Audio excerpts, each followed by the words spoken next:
Pascal Meyer opened the French brasserie Le Pétanque in Buenos Aires 15 years ago. It quickly became one of the busiest restaurants in the old quarter of San Telmo, a favourite for celebrity visitors to the city, as well as local office workers and tourists alike. It has remained closed since March, when Argentina began a lockdown.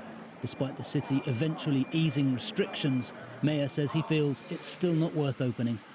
I think more than 50% of the restaurant, hotel and tourist business will close.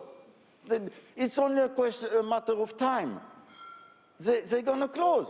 They are just surviving right now. I prefer to close now and wait for, let's say, a year, and we open strong in 1 year. Argentina's government expanded its financial support for businesses most affected by the pandemic. This in a country that has endured 2 years of recession and has inflation near the 40% mark. Argentina was already in economic crisis before the pandemic, but months of lockdown and an expected second wave of infections in the coming months mean that it is expected to be one of the region's hardest hit economies. The United Nations Economic Commission for Latin America projects this year will be the worst decline in economic activity in more than a century.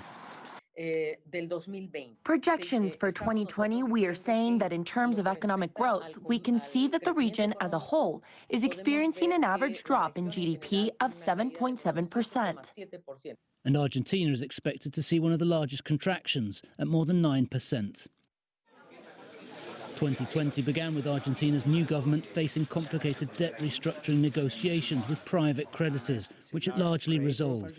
Now the country is in the early stages of renegotiating $44 billion of debt with the IMF. We've been having very constructive discussions with the IMF.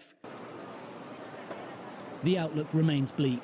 Dwindling foreign reserves, currency controls and high unemployment are just some of the reasons why investors are wary of the centre-left government led by President Alberto Fernandez.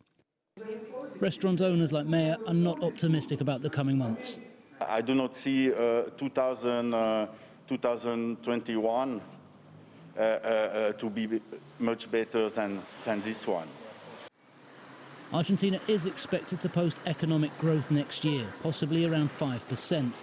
But it's unlikely to be nearly enough to cancel out the decline of 2020. Joel Richards, CGTN in Buenos Aires.